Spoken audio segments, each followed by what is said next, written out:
Bonjour tout le monde.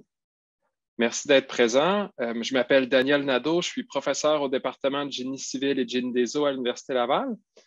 Puis, si on est ici aujourd'hui, c'est pour vous parler du programme de génie des eaux. Et j'ai la chance d'être accompagné de deux étudiantes du baccalauréat, donc Marianne Giroux et Laurence Charbonneau, qui vont prendre la parole un petit peu plus tard. Donc, je pense qu'il ne fait aucun doute que l'enjeu principal du 21e siècle, c'est l'environnement. Puis je suis là pour vous convaincre que de choisir de faire le programme de baccalauréat en génie des eaux, c'est une excellente façon d'arrêter de contempler le problème et de véritablement passer à l'action. Donc, le programme, il est offert au département de génie civil et de génie des eaux. C'est un des plus gros départements à la faculté de sciences et génie. On a près de 550 étudiants, tous cycles confondus, qui sont soit au premier cycle, donc dans des programmes de baccalauréat, principalement en génie civil. Je dirais les trois quarts vont être en génie civil, le quart en génie des eaux, qui est un programme beaucoup plus petit. Et on a évidemment des étudiants qui sont à la maîtrise en génie civil, en génie des eaux, ainsi qu'au doctorat. Donc, la présentation d'aujourd'hui va porter sur le baccalauréat en génie des eaux. Le génie des eaux, c'est un programme qui est, en fait, l'Université Laval, c'est la seule université au Québec à l'offrir. C'est un programme qui est relativement jeune. Il a été créé au milieu des années 2000, mais il est suffisamment mature pour être bien connu des employeurs et être même très convoité. Je pense que ça fait un secret pour personne que l'eau, c'est la principale richesse au Québec. En fait, on détient à nous seuls là, 3 des ressources d'eau à l'échelle mondiale. Il y a 22 de la couverture de la province qui est recouverte d'eau et on a des millions de kilomètres de rivières et des millions de plans d'eau. Donc, nous, à l'Université Laval, on va former des ingénieurs qui vont être spécialistes de l'eau sous toutes ses facettes et qui vont pouvoir étudier à la fois sa qualité, sa quantité et sa gestion. Qu'est-ce que ça fait concrètement un ingénieur des eaux? Donc, j'ai listé quelques tâches concrètes ici. On a beaucoup parlé des inondations avec celles qu'on a eues en 2017 et en 2019. Donc, un des enjeux ces jours-ci, c'est de travailler à la cartographie des zones inondables, d'inclure également l'effet des changements climatiques là-dedans. L'ingénieur des eaux va concevoir des ouvrages hydrauliques comme des bassins de rétention ou des barrages. Il va être un spécialiste de la gestion des eaux de pluie en ville, comme on a une surface qui est très imperméable. Donc, ça fait beaucoup d'eau à gérer quand il pleut énormément. Il va être un expert de la production d'eau potable pour alimenter la population et un expert également du traitement des eaux usées. Il va s'intéresser également à l'impact des changements climatiques sur le cycle de l'eau. Donc, quelques domaines d'application du génie des eaux, là, ils sont regroupés en 4 catégories. Donc, la première catégorie, c'est celle de l'hydraulique et l'hydrologie. L'hydraulique, c'est le domaine qui va s'intéresser aux écoulements d'eau, que ce soit en rivière, notamment en lien avec des problématiques d'érosion, ou les écoulements d'eau dans des conduites. Ça peut être des conduites d'aqueduc qui vont être sous pression ou des conduites d'égouts qui ne seront pas sous pression, mais qui vont être plutôt représenter des écoulements à surface libre.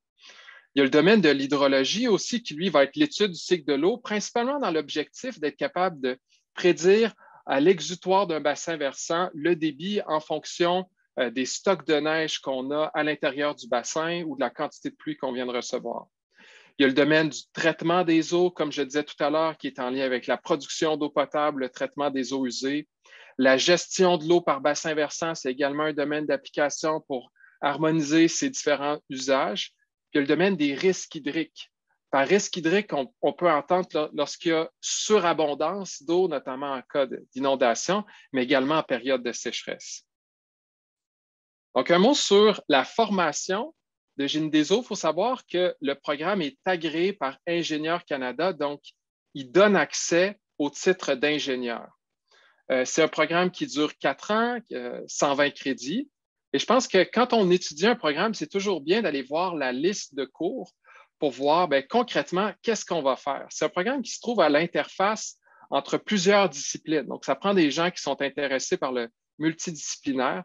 Donc, on a des cours à la fois du domaine de la chimie, de la biologie, de la microbiologie, du génie civil, du génie agro-environnemental, génie géologique et j'en passe. Donc, quelques exemples de cours ici, microbiologie pour l'ingénieur, aménagement hydraulique, dispersion des polluants, hydrologie, hydrogéologie, qui est l'étude des eaux souterraines, le traitement des eaux usées, et on a un cours optionnel en changement climatique. Donc, on a plusieurs profs qui sont vraiment dévoués pour le programme. Puis, j'aimerais ajouter aussi par rapport au profil type, quel genre d'étudiants on va avoir. Puis je pense que probablement que Marianne et Laurence en sont de bons exemples.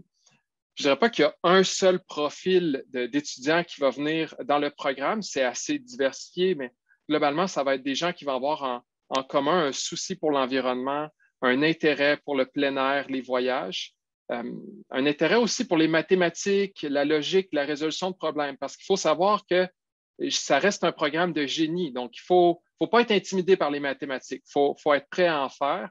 Puis, c'est ce qui nous permet d'avoir des solutions concrètes aux problèmes qu'on rencontre. On va avoir quand même une bonne quantité de gens qui vont être en réorientation, soit qui vont avoir travaillé quelques années sur le marché puis avoir réalisé que bon, leur métier, ce n'est pas ce qui leur plaît vraiment, ils ont envie d'avoir quelque chose qui a peut-être un plus grand impact pour l'environnement, fait qu'ils vont opter pour le génie des eaux. On a des gens, ça c'est environ un tiers des gens là, qui ont un profil un petit peu plus adulte, on peut dire plus mature. On a un autre tiers qui va être en provenance de d'autres programmes, donc des gens qui vont peut-être faire une année ou deux dans un autre programme, soit à l'Université Laval ou ailleurs, puis ils vont choisir de se réorienter vers le génie des eaux. Puis on a un dernier tiers finalement qui va nous venir directement en provenance du Cégep. Donc, c'est un programme qui a une belle mixité là, dans sa composition, puis on est fiers de dire qu'on a plus de 50 de femmes. Là. Fait que ça, c'est vraiment super, ce qui n'est pas du tout le cas de tous les programmes de génie. La particularité du génie des eaux, c'est un programme qui est contingenté à 40 étudiants, mais il faut savoir que ce seuil-là n'a jamais vraiment été appliqué. Typiquement, on a entre 15 et 25 personnes qui vont joindre le programme à chaque année, ce qui fait que les cohortes sont vraiment petites et qu'il y a une grande cohésion. Donc, c'est des gens qui vont avoir... Il y a un esprit de corps qui est fort, qui est vraiment beau à voir. En tout cas, moi, quand j'enseigne, je le vois, c'est évident. Puis je pense que c'est vraiment un avantage aussi pour les étudiants de sentir que tu fais partie d'une grande équipe au cours de ces 4 années-là qui sont une période importante de ta vie. Donc, comme je disais, même si le programme est relativement jeune, c'est un programme qui est convoité. En fait, on a l'un des meilleurs taux de placement pour les stages à la Faculté de sciences et génie. Puis si on parle de stage, bien, il faut savoir qu'il y en a minimum un qui doit être fait au cours des 4 années, mais il est possible d'en faire jusqu'à 4. Et ce sont des stages qui sont rémunérés. Puis on a un excellent service de placement qui va être vraiment à l'interface entre les employeurs et les étudiants pour leur permettre de maximiser les chances d'être recrutés. Les employeurs, qui sont les employeurs en génie des eaux, nos étudiants, nos diplômés vont se placer vraiment dans une grande variété de disciplines et de types d'employeurs. Donc, on voit dans un premier temps les firmes de génie conseil. J'en ai listé quelques-unes ici, comme Tetra Tech, WSP. On a quand même beaucoup d'étudiants en génie des eaux qui vont faire du génie municipal, donc la gestion des eaux à l'échelle de la municipalité. Ils vont se placer, par exemple, à la Ville de Québec, Ville de Montréal, Trois-Rivières ou ailleurs. On va avoir d'autres qui vont travailler dans des compagnies ou dans des sociétés d'État comme Hydro-Québec. Et finalement, il y en a aussi plusieurs qui vont se placer au gouvernement, que ce soit au ministère de l'Environnement, au ministère des Transports ou dans des organismes sans but lucratif là, comme Agiro. Ce qui est intéressant aussi en génie des eaux, c'est qu'on entend des ententes avec des universités à l'extérieur du pays, notamment avec une université à Trondheim en Norvège. On a entente aussi également avec l'École polytechnique fédérale de Lausanne en Suisse et l'INGES qui est en Alsace en France. Et ça donne la possibilité aux étudiants de faire une session d'études à l'étranger. Et ce qui est intéressant aussi, c'est qu'il y a la possibilité d'avoir un support financier offert par le Bureau international pour appuyer dans cette aventure-là. Fait qu'ici, c'est une photo en fait, c'est un étudiant qui est maintenant au doctorat avec moi. Il s'appelle Benjamin Bouchard, mais lui, il a fait son baccalauréat en génie des eaux, qui a passé une session complète en Norvège. Puis ça l'a vraiment beaucoup marqué. C'est une expérience qu'il a adorée. C'est pour ça que j'ai écrit ici, ça pourrait être vous, là, parce que en tout cas, j'encourage très fortement les étudiants à faire ça. Parlons un petit peu des dispositifs qu'on a sur le campus, et je vais parler tout à l'heure de recherche aussi. Il faut savoir que les professeurs qui composent le département, bien, ils font de l'enseignement, mais c'est aussi des experts dans leur domaine respectif. Donc, c'est ça l'intérêt aussi d'étudier à l'université, d'avoir la chance d'apprendre par des gens qui sont reconnus mondialement dans leur domaine. Et on a des infrastructures intéressantes à la fois sur le campus, mais aussi en extérieur. Donc, on a l'usine pilote de traitement des eaux là, qui est gérée par mon collègue Peter Van Rolleggen, qui, lui, est en traitement des eaux usées. Et ce qui est particulier avec ça, c'est que, en fait, il y a des résidences étudiantes sur le campus et toutes les eaux usées de ces résidences-là sont acheminées par l'usine pilote qu'on voit ici de Peter. Et lui, il va faire des tests sur les différents procédés pour voir si ça réagit bien ou pas. Donc, c'est vraiment particulier, une infrastructure de recherche assez unique ici. On a un laboratoire d'hydraulique également qui est beaucoup utilisé en enseignement, mais pas seulement, aussi pour faire de la recherche. Et moi, je suis quelqu'un qui fait beaucoup de travail sur le terrain, notamment sur la côte nord. Donc, on voit une station de mesure ici hydrométéorologique qui nous permet d'étudier les échanges d'eau et d'énergie entre la surface et l'atmosphère en collaboration avec Hydro-Québec. Fait qu'il y a des opportunités de faire du terrain aussi. Puis parlant de ça, on a récemment embauché un professeur qui est un expert en ingénierie des glaces de rivière. Il s'appelle Tadros Gobrial. Et l'enjeu ici avec les glaces de rivière, c'est un problème qu'on rencontre beaucoup dans les régions froides, comme au Québec, ailleurs au Canada, en Russie notamment, c'est que lors de périodes de redoux en hiver ou lors de la fonte printanière, il peut y avoir des bacs dans les rivières, c'est-à-dire toute la glace qui est présente va se casser et va se mettre à circuler. Et si les morceaux sont assez gros ou s'il y a des endroits où il y a des rétrécissements dans la rivière, il peut se former des embacs, comme des barrages de glace. Et ça peut mener à des inondations. Donc, c'est notamment un des problèmes récurrents en Beauce, ici, là, pour ceux qui sont de la région de Québec. Et lui, Tadros, il travaille à essayer de mieux comprendre les processus pour minimiser les risques de formation d'embacs de glace. Donc, je vous présente ici un dispositif qui est déployé dans une rivière au nord de l'Alberta. On voit ici, en fait, une caméra qui prend des photos de la glace qui va se former sur un substrat qui est composé de cailloux de différentes tailles, qui est aussi équipé de capteurs de température et tout ça. Et grâce à ça, donc on voit une photo ici qui une fois que le dispositif a été installé dans la rivière, qui a pris des photos pendant tout l'hiver, ça a permis à Tadros de mieux comprendre les types de glace qui se formaient en profondeur, puis d'améliorer les modèles, puis être capable donc de mieux prévoir ce type d'événements-là, puis minimiser les risques aussi. C'est un exemple de travaux de recherche qui est fait pour ceux qui seraient intéressés, notamment à faire une maîtrise après les études au baccalauréat. Et ici, je vous encourage, là, puis je vais tranquillement passer la rondelle du côté de Laurence et Marianne, mais faire un baccalauréat en génie des eaux, c'est aussi une occasion de participer à un projet étudiant. Donc, je dis sortez de vos livres un peu, là, pas trop non plus, là, mais c'est quoi un projet étudiant? On en a deux, nous, au département en génie des eaux. On a l'équipe de traitement des eaux de l'Université Laval qui va vous être présentée plus en détail par Laurence. Puis, on a le projet de gestion des eaux, projet étudiant en gestion des eaux de l'Université Laval qui va être présenté par Marianne. Puis en quelques mots, c'est quoi? C'est des étudiants qui vont se regrouper pour tenter notamment de mettre en application la matière qui est vue en classe, mais via, comme dans le cas de l'étole, via un projet d'ingénierie concret et la participation à une compétition à l'échelle nord-américaine où ils vont se mesurer à d'autres équipes. En tout cas, je ne veux pas tout voler le punch de Laurence. Là. Je pense qu'elle va pouvoir en parler plus longuement. Puis Marianne aussi, là, il propose des activités vraiment intéressantes aussi du côté de Peugeot. Fait que je vais peut-être vous encourager à participer à ces projets étudiants-là. C'est une belle façon de réseauter à travers les années, puis d'enrichir votre expérience, puis vous démarquer même auprès de potentiels employeurs. Fait que je laisse la parole à Laurence dans un premier temps, si tu veux partager ton écran et nous faire la présentation de l'équipe de traitement des eaux de l'Université Laval. Oui. Un instant. Partager.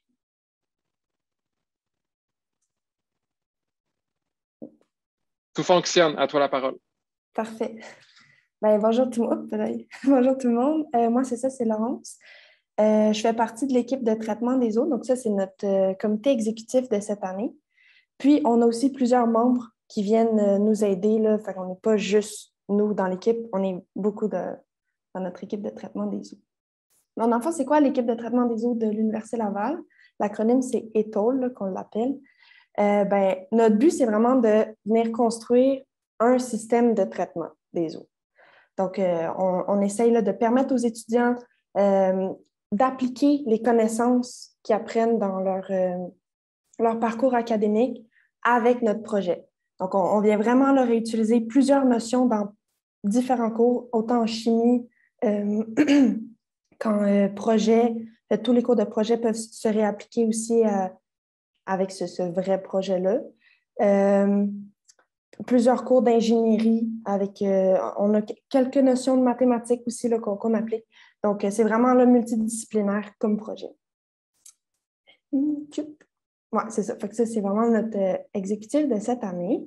Puis comme j'ai dit, il y a plusieurs autres membres qui viennent nous rejoindre. Fait qu'on est à peu près une équipe là, d'une vingtaine d'étudiants.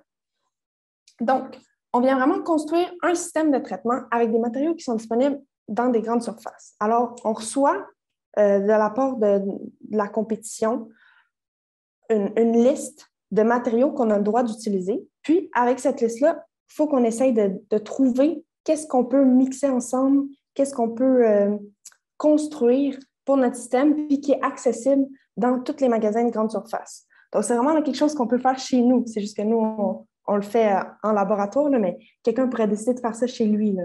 Le but, c'est que ça soit reproductible par tout le monde. Donc, cette année, justement, notre mise en situation, c'est un champ agricole. Donc, c'est un fermier qui essaye de récupérer l'eau qui est sur son champ pour la traiter, puis la donner à boire à son bétail. Donc là, comment qu'on va faire pour essayer de traiter cette eau-là? C'est la compétition qui nous envoie un mélange qui est représentatif, donc fictif, de cette situation-là.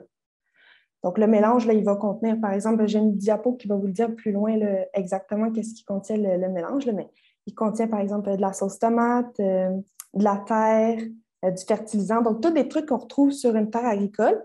On reçoit une liste des quantités exactes qu'on doit mettre. Là, ça nous fait un mélange. Puis nous, notre objectif, c'est, dans ce mélange-là, d'isoler l'eau, donc la traiter avec un système. Puis, une fois qu'on a toute l'année pour faire ça. Puis, à la fin de l'année, cette année, la compétition, c'est en fin mars, on se présente à la compétition qui, cette année, est à l'Université de Davis, en Californie. La compétition dure 5 jours à peu près, donc une semaine. Puis, on vient refaire le système, donc remontrer tout ce qu'on a réussi à faire durant l'année. On explique, on a une présentation orale de comment qu'on arrive à faire notre système de traitement. Aussi, on a des petites journées pour visiter. Puis, c'est ça, à la fin, on a un petit gala pour si on gagne ou non. D'ailleurs, notre équipe a gagné les 2 dernières années. Ça fait 2 ans qu'il n'y a pas de compétition, donc on est comme champion depuis 4 ans. Mais les 2 dernières années, on va dire qu'ils ne comptent pas vraiment. Donc, c'est ça. Cette année, l'eau à traiter, là, il y a de l'eau, évidemment, de la terre, du fertilisant, de l'huile végétale, toutes des choses là, qu'on peut vraiment retrouver sur un champ parce que la mise en situation de cette année, c'est d'isoler l'eau d'un champ. Ouais. Donc là, c'est juste une vidéo là, qui montre un peu à quoi le mélange ressemble là, cette année. Donc, on a des critères sur lesquels on est évalué pour traiter notre eau. Parce que, oui, il faut traiter l'eau, mais ça se peut que l'eau soit pas... l'eau ne sera pas potable, ça, c'est sûr et certain. Notre but, c'est de la rendre le plus potable possible. Mais évidemment, là, ce n'est pas comme une usine de traitement. On ne rajoute pas les bonnes quantités de chlore, par exemple, pour la rendre potable et tout. Donc, le but, c'est juste de la rendre le plus potable possible. Puis, ça se peut qu'elle soit correcte, même si la couleur n'est pas nécessairement la belle couleur de l'eau. Donc, on a vraiment des critères. Puis, cette année, par exemple, on est évalué là, sur la turbidité. Donc, à quel point il y a encore de la matière en suspension dans l'eau, l'oxygène dissous qui est encore dans l'eau, puis la conductivité électrique aussi, cette année qu'on est évalué, puis le pH. Après ça, c'est pour l'eau. On a un rapport aussi à faire. Donc, durant l'année, comment qu'on arrive à créer notre système de traitement, on écrit un rapport par rapport à ça, puis on est évalué là, à la fin, à la compétition, sur ce rapport-là. la construction, parce que le but, oui, c'est de faire un système de traitement, mais c'est d'optimiser son coût. Parce qu'on ne veut pas non plus un truc là, qui coûte trop cher. Il faut que ça soit accessible au plus de monde possible. Puis que justement, si on réussit à faire notre système, ben, dans le monde fictif de la compétition, ça serait que n'importe quelle autre personne qui a un champ pourrait reproduire ce système-là. Donc, il ne faut pas que ça lui coûte trop cher non plus, sinon il ne voudra pas le faire. Puis, la présentation orale, comme je l'ai dit tantôt. OK. Donc, comment ça se passe pour arriver à créer le système de traitement? Donc, nous, on se rencontre à peu près 3 heures par semaine au laboratoire à l'Université Laval. On a un laboratoire spécialement pour nous qui est partagé avec un autre projet étudiant, l'équipe de structure. Puis, on passe à peu près 3 heures par semaine là, à essayer de traiter notre eau. Donc, on a plusieurs techniques pour y arriver. Là, on commence tranquillement, pas vite, essai-erreur, puis vers la fin de l'année, là, on arrive à de quoi. On a plusieurs appareils qu'on peut utiliser qui nous sont prêtés par la faculté. Ça nous permet de faire des tests là, justement pour évaluer les critères comme le pH, la conductivité électrique, puis tout ça. Donc ça, c'est quelques petites photos, là, un peu à quoi ça ressemble quand on se pratique à la fin. Ça, c'est des pratiques avant que le monde parte à la compétition. Vous donner un peu un exemple. Le contour rouge, par exemple, de la photo en haut à gauche, c'est parce qu'à la compétition, la personne qui fait le système arrive vraiment avec tout le matériel, puis il faut le reproduire là-bas directement. Donc, on ne peut pas arriver avec notre système déjà fait. Le but, c'est de le reproduire là-bas. Il faut quand même que ça se fasse vite parce qu'on a un minimum de 20 minutes pour le faire. Puis, c'est juste une personne qui rentre. Fait que les autres personnes peuvent le chronométrer, l'aider, puis lui dire des choses, mais il ne faut pas qu'il rentre dans la zone rouge. Sinon, c'est comme si on avait 2 constructeurs, puis là, ça change les coûts. Donc, c'est le genre de pratique qu'on fait là, vers la fin de l'année. Là, c'est le fun parce que souvent, il y a des professeurs qui viennent nous aider à essayer là, d'optimiser notre temps ou d'optimiser notre coût en utilisant d'autres matériaux. Donc, les professeurs sont aussi impliqués là, dans le projet. Ça, c'est notre première conception de cette année. Donc, on a commencé à faire notre mélange. On a fait une pratique. Donc, vous voyez, l'eau n'est pas super belle en bas, en brun. Donc, ça commence tranquillement. Puis, à force d'essayer de faire des essais-erreurs, on va finir par trouver la façon qui traite l'eau le mieux possible.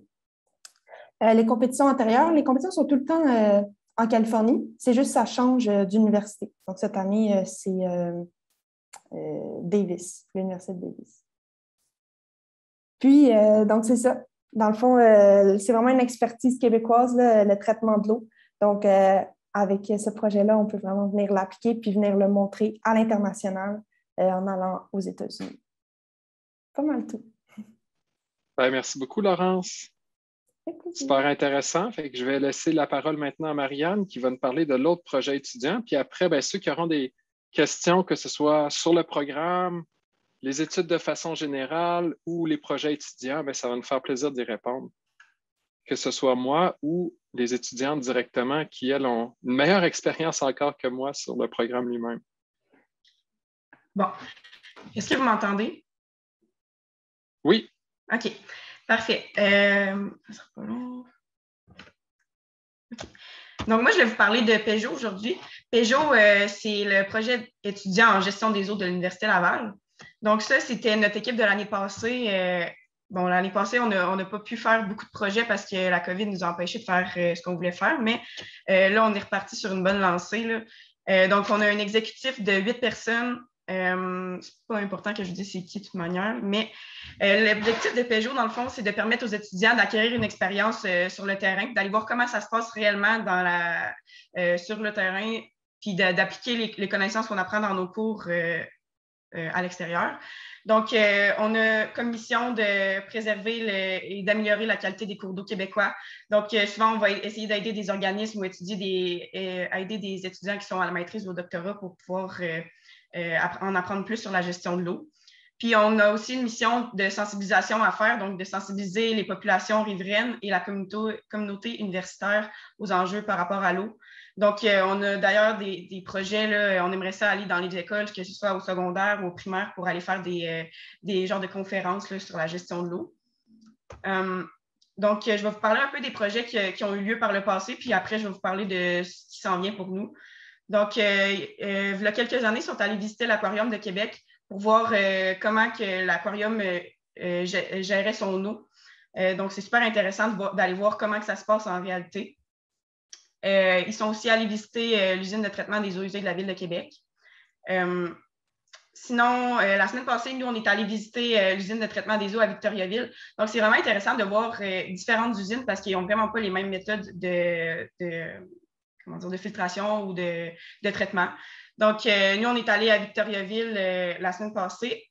On a aussi visité un chantier à Victoriaville qui est un chantier là, en génie des eaux en ce moment.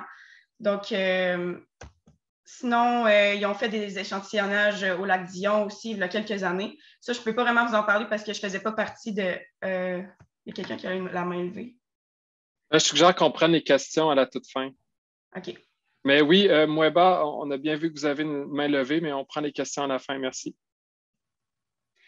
Sinon, l'année passée, malgré la COVID, on a quand même réussi à faire quelques projets. Donc, il y a des étudiants qui ont eu la chance d'aller aider des étudiants au cycle supérieur dans leurs projets de recherche, dont à la forêt Montmorency. Donc, ça, c'est des photos qui ont été prises l'an passé là, quand ils sont allés faire des échantillonnages. Sinon, notre gros projet de l'année passée, c'était avec le marais Léon Provencher qui est à Neuville. Donc, en fait, on est en train de faire une modélisation complète du marais. Donc, la première visite, on est allé voir c'est quoi l'épaisseur d'eau qu'il y a dans le marais. On a trouvé c'était où qu'on avait l'épaisseur la plus grande pour aller faire nos installations. Donc, ensuite, on est allé avec un technicien au marais pour aller installer nos sondes de température et de pression. Fait que ça, c'était une de nos sorties de l'an passé aussi. Puis sinon, au courant de l'été, on est allé prendre les mesures là, à des intervalles de 2 semaines. Donc, on allait au marais aux 2 semaines pour aller recueillir les données. Puis, ça nous a donné, comme là, on commence à faire de la modélisation. Puis là, on peut voir ici, j'ai mis le profil de température. Je pense que c'est sur 2 semaines. Là. Donc, au mois de mai, on voit que le marais commence à se réchauffer. Sinon, ici à gauche, Daniel, c'est le président de Peugeot. Lui, il a dans les mains justement là, ce qu'on est allé mettre dans le marais avec nos sondes de température et de pression. Sinon, cette année, on a d'autres projets. On veut aller visiter le marais Bellevue, qui est un bassin de rétention des eaux pluviales au lac Saint-Charles, qui a été créé par Agiro, justement. Sinon, aussi, on est en discussion avec les profs du département là, pour, comme Daniel en a parlé un peu tantôt du système Piloto, mais on voudrait justement faire partie des campagnes d'échantillonnage puis de suivi des eaux usées des résidences. Sinon, on a aussi un voyage de prévu plus au printemps pour aller visiter Manic 5, Manic 2, puis aller voir, parce qu'on n'a tout pas encore visité ces barrages-là. Ça fait pas mal le tour. Mais comme je disais tantôt, là, il y a plein de choses qu'on ne peut pas faire encore à cause de la COVID, mais on essaie d'avoir des projets vraiment intéressants. Puis Peugeot, il faut dire que Peugeot, c'est vraiment un projet qui est libre, donc on peut faire ce qu'on veut. Comme, mettons, aller visiter le marais Bellevue, on peut... Moi, c'est moi qui ai amené cette idée-là parce que moi, j'ai travaillé chez Agiro cet été, donc je me suis dit, ça serait intéressant d'aller visiter ça. Fait qu'on peut vraiment aller faire ce qu'on veut, puis juste pour aller prendre de l'expérience sur le terrain, là, chose qu'on ne fait pas nécessairement dans nos cours. Et ça fait pas mal le tour de Peugeot.